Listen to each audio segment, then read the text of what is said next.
33 immeubles identiques. 2870 logements.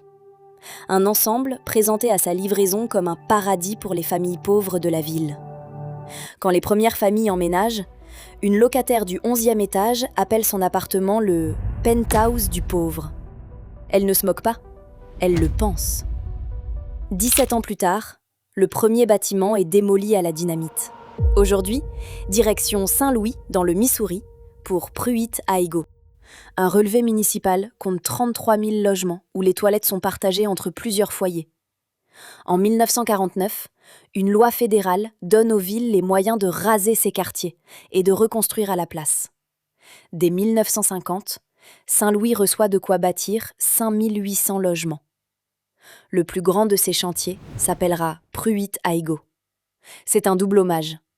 À Wendell O. Pruitt, pilote de chasse afro-américain de la Seconde Guerre mondiale, originaire de la ville, et à William L. Igoe, ancien élu du Congrès. Deux noms, parce que dès le départ, la cité est coupée en deux. Les Pruitt Homes pour les locataires noirs, les Igoe Apartments pour les blancs. Ce n'est qu'en 1956 que la ségrégation dans le logement social est abolie dans le Missouri. La ville confie le projet à l'agence Lineweber, Yamasaki et Helmuth. Celui qui va le mener s'appelle Minoru Yamasaki. C'est sa première grande commande. Il dessinera plus tard le World Trade Center. Son parcours explique ce qu'il va essayer de faire ici. Yamasaki est né à Seattle, de parents japonais. Il a grandi dans un immeuble ouvrier d'un quartier pauvre. Pour payer ses études d'architecture, il passe ses étés dans les conserveries de saumon en Alaska. Il y découvre des conditions de travail et de logement qu'il qualifiera de dégradantes. Au lendemain de l'attaque de Pearl Harbor, son père est licencié du magasin de chaussures où il travaillait depuis 25 ans. Quand ses parents apprennent qu'ils vont partir en camp d'internement, Yamasaki les fait venir chez lui à New York, dans son appartement d'une pièce. Alors quand on lui demande de remplacer les taudis de Saint-Louis, il sait de quoi il s'agit. Il propose des immeubles de tailles différentes, et entre chaque rangée, ce qu'il appelle une rivière d'espace libre. Le principe est simple. Si on empile les logements en hauteur, c'est pour libérer le sol. Alors au lieu de découper ce sol en petites cours fermées, une par immeuble, on en fait une seule bande plantée qui traverse tout le site, sans clôture, comme un cours d'eau. La ville valide. L'Agence fédérale du logement regarde le budget et refuse. Tout se rétracte.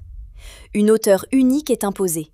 11 étages pour 33 immeubles sur 23 hectares, soit environ 120 logements par hectare. Les commerces en pied d'immeuble sautent, les appartements rétrécissent, les cuisines sont minuscules, la ventilation mauvaise et aucun logement n'a de balcon. La rivière d'espace libre, elle, ne sera jamais plantée. Les aménagements paysagers disparaissent du plan final. Il faudra même des pétitions de locataires pour obtenir des jeux pour enfants. Il ne reste que quelques idées de l'architecte. Les ascenseurs ne desservent qu'un étage sur 3.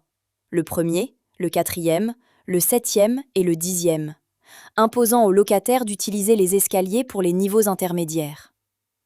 Les étages desservis par ascenseur comportaient des couloirs larges, des buanderies communes et des vies d'ordures, selon le principe des rues intérieures du Corbusier. À la livraison, l'Office du logement vend du rêve sans retenue. Des bâtiments neufs et lumineux, de vastes espaces autour, l'eau courante, l'électricité, des murs fraîchement plâtrés. Tout le confort du XXe siècle. Pruitt-Igoe devient immédiatement la référence du logement social américain. Et les premières années, ça tient. Les agents balaient les couloirs tous les jours. Les résidents décrivent des galeries animées, des enfants qui jouent, des voisins qui se croisent. Mais avant de voir comment tout ça s'effondre, il faut savoir une chose sur la façon dont ces immeubles étaient financés.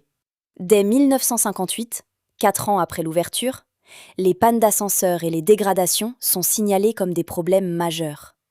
La ventilation ne tient pas les étés chauds et humides du Missouri. Brian King, qui emménage enfant, se souvient surtout de l'odeur. Les ordures s'entassent devant un incinérateur trop petit. Ce qui change, ce n'est pas l'architecture. Ce sont les ampoules qu'on ne remplace plus, les vitres cassées qu'on ne répare plus, les ascenseurs qui restent en panne. Un couloir large et éclairé, c'est un lieu de vie. le même couloir, plongé dans le noir pendant 10 ans, devient un endroit qu'on évite. La forme n'a pas bougé. C'est ce qui la faisait tenir qui a disparu. Il y a aussi les lois. Pour toucher l'aide sociale, une mère ne devait pas avoir d'homme adulte sous son toit. Le service social du Missouri venait le vérifier dans les appartements. En 5 ans, la majorité des foyers de Pruitt-Igoe sont dirigés par des femmes seules. Cette politique a contribué à une forte concentration de familles monoparentales et à l'affaiblissement des structures familiales, même si elle ne peut évidemment pas, à elle seule, expliquer les problèmes d'insécurité qui y sont apparus. 2 rapports que la presse de l'époque n'a jamais relayés existent aussi. Un audit interne de 1959 conclut que l'essentiel des dégradations vient de gens de passage, pas des habitants. Une étude publiée en 1967 dans la revue Social Work arrive à la même conclusion pour les délits. Revenons à la loi de 1949. Elle paye la construction, mais ne paye pas l'entretien.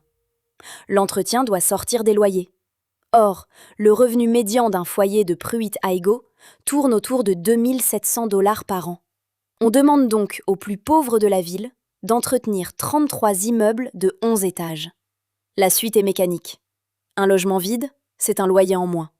Moins de loyer, moins d'entretien. Moins d'entretien, plus de logements vides. Les loyers augmentent pour compenser, jusqu'à absorber les 3/4 des revenus de certaines familles. Elles finissent par arrêter de payer. Entre 30 et 40% des logements se vident.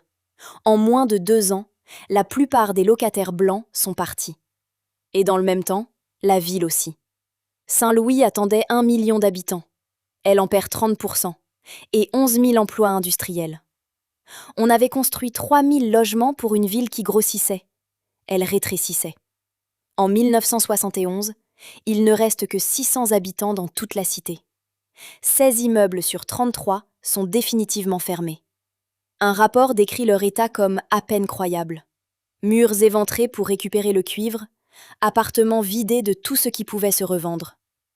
En décembre 1971, les autorités décident d'en démolir 2, en espérant qu'en réduisant le nombre d'immeubles, le reste reparte.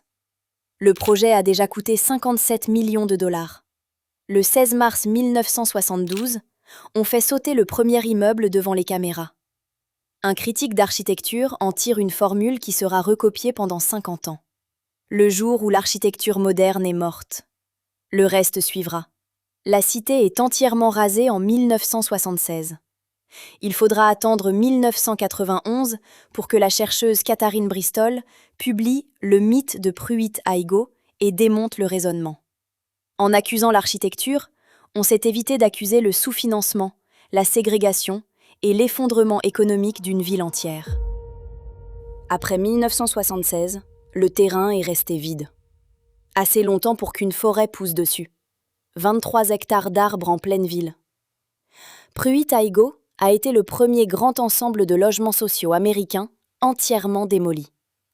Les images de son implosion ont circulé dans la presse internationale. Aujourd'hui, les historiens de l'architecture retiennent d'abord le sous-financement structurel du programme et l'effondrement démographique de Saint-Louis. The Architectural Review résume le consensus actuel en une phrase. Le projet était condamné dès le départ. Et vous, qu'en pensez-vous ? Était-ce réellement l'échec d'un système politique et social, ou plutôt un échec architectural ? Dites-moi en commentaire et abonnez-vous pour votre dose de Minute Archi